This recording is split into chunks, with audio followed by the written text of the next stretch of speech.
দলগাঁও আৰোহণ ছায়েন্স একাডেমীৰ ছাত্ৰ জিয়াদুল ইছলামৰ অকাল অঞ্চল জুৰি পৰিছে শোকৰ ছাঁ।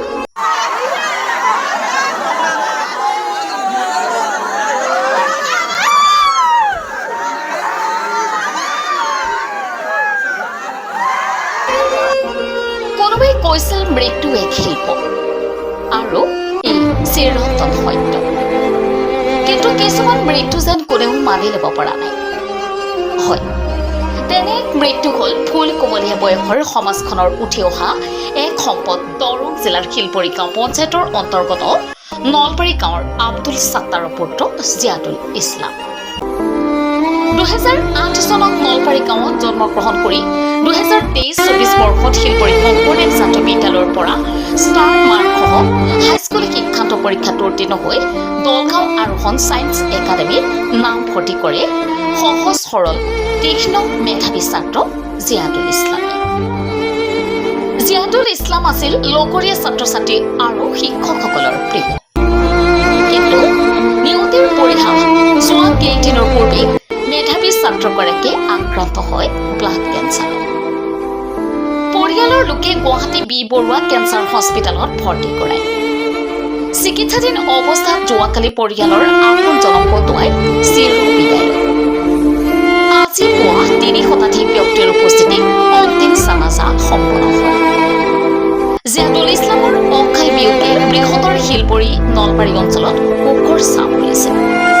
সকলোৱে আজি আৱেগিক হৈ পৰিছে।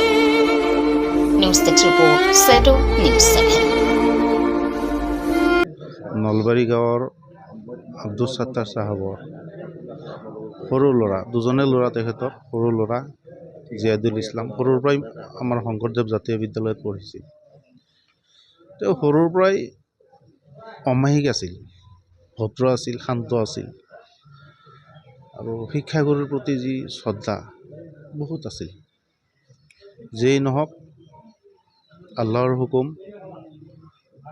আৰু মেন ইজ মৰ্টেল, মানুহ মৰণশীল। আমি চিৰদিনৰ কাৰণে এই পৃথিৱীত অহা নাই। আজি এই জিয়াদুল ইছলাম আৰু তাৰ দাদা ছাজিদুল ইছলাম আৰু জিয়াদুল ইছলাম দুয়োজনে খুব চোকা ব্ৰেইনৰ ল'ৰা। ইতিমধ্যে ছাজিদুল ইছলামে নেট কোৱালিফাইড কৰিছে। ইও আমাৰ দেশৰ সম্পদ হিচাপেই গঢ় লৈ আছে। ইমান ডাঙৰ এটা সম্পদ আমি হেৰাইছোঁ, যি অভাৱ আমি চিৰদিন পাই থাকিম। আমি চবেই দোৱা কৰোঁ আল্লাহ জিয়াদুলক জান্নাতুল ফিৰদৌছ নচিব কৰক, শান্তিত ৰাখক।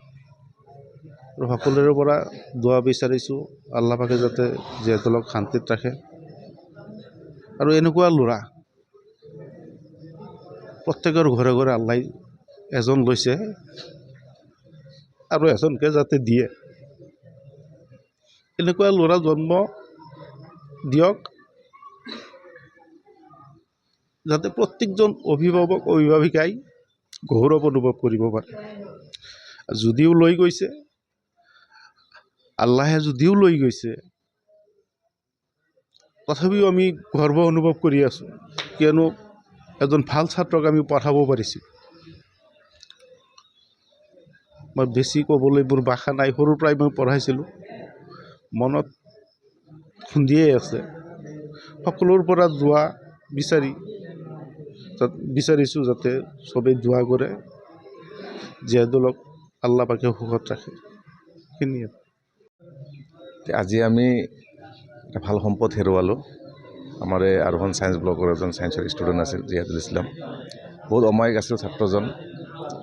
তাৰমানে ভাষাৰে প্ৰকাশ কৰিব নোৱাৰোঁ আজি এই মুহূৰ্তত যে এনেকুৱা এজন অবাইডেন্স ষ্টুডেণ্টছ, নট অনলি অবাইডেন্স, ইমান এটা ইণ্টেলিজেণ্ট ষ্টুডেণ্টক আজি আমি দলগাঁও সমাজৰ বা শিলপৰী সমাজে হেৰুৱালোঁ, যিটো এটা ভাল এটা সম্পদ হ'ল হয়। আৰু তেওঁ যিটো ব্ৰেইন বহুত চোকা আছিল, আমাৰ বিদ্যালয়ৰ টপ 15 2 নম্বৰ পজিশ্যনত আছিল ছাত্ৰজন বহুত ভাল ছাত্ৰ আছিল আৰু সৃষ্টিকৰ্তাৰ এইটো নিয়ম ভাল মানুহক বেছিদিন পৃথিৱীত নাৰাখে সৃষ্টিকৰ্তাৰ ইচ্ছাৰ বাহিৰত আমি যাব নোৱাৰোঁ যিয়ে নহওক সৃষ্টিকৰ্তাৰ যি সিদ্ধান্ত লৈছে তাক আমি নতস্বীকাৰ কৰি মানিব লাগিব মানুহ যিটো মানুহ মৰিব লাগিব মানুহ মৰণশীলে মানুহ তো হ'লেও কিছু মৃত্যুৱে আমাক মনত আঘাত দি থৈ যায় যিটো আঘাত আজি আমি পাইছোঁ আমি ভাষাৰে বৰ্ণনা কৰিব নোৱাৰোঁ আমি আমাৰ এনেকুৱা লাগিছে আমি বহুত ডাঙৰ এটা সম্পদ হেৰুৱালোঁ যিটো সম্পদেই অনাগত দিনত আমাৰ এই বৃহত্তৰ অঞ্চলত গৌৰৱ কৰি আনিলে হয় বা এই বৃহত্তৰ অঞ্চলত এজন ভাল ব্যক্তি হিচাপে প্ৰতিষ্ঠিত হ'ল হয় তাৰে আমাৰ আশা আছিল কিন্তু আশা ৰাখিছোঁ তেওঁ যিটো যাত্ৰাত গৈছে পৰম সৃষ্টিকৰ্তাই সেই যাত্ৰাত তেখেতক জান্নাতবাসী কৰক